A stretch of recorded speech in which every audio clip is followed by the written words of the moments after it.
Sarah Andersen, bonsoir. Vous êtes notre correspondante à New York. Vous êtes déjà confinée chez vous. Dans quel état d'esprit se trouvent les New-Yorkais? Les supermarchés ont-ils été pris d'assaut?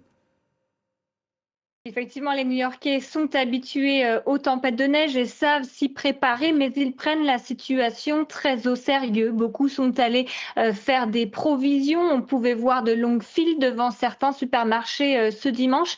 Et puis, au-delà de ceux qui font des réserves de nourriture, eh bien, beaucoup ont dû annuler ou reporter leurs projets de voyage, notamment ceux qui avaient prévu de prendre l'avion, puisque de nombreux vols sont annulés au départ et à l'arrivée des aéroports de JFK, de LaGuardia et de Newark. Alors, les enfants, eux, se réjouissent puisque le maire a déclaré un snow day à l'ancienne, c'est-à-dire une journée sans école ce lundi. Et on le rappelle, le maire a aussi décidé de fermer toutes les rues, tous les autoroutes et les ponts de New York à la circulation.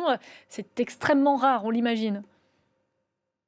Effectivement, les autorités appellent à rester à l'intérieur. Le maire de New York, cette fois, est donc allé plus loin avec cette interdiction temporaire des déplacements. Pas de voitures ni de camions dans les rues et sur les routes new-yorkaises.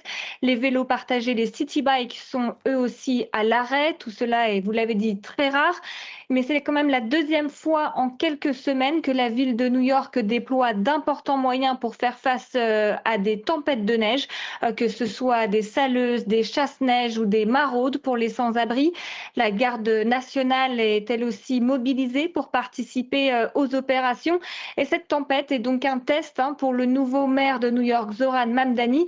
Et si la situation devrait s'améliorer lundi en fin de journée, eh bien en attendant, la ville est à l'arrêt.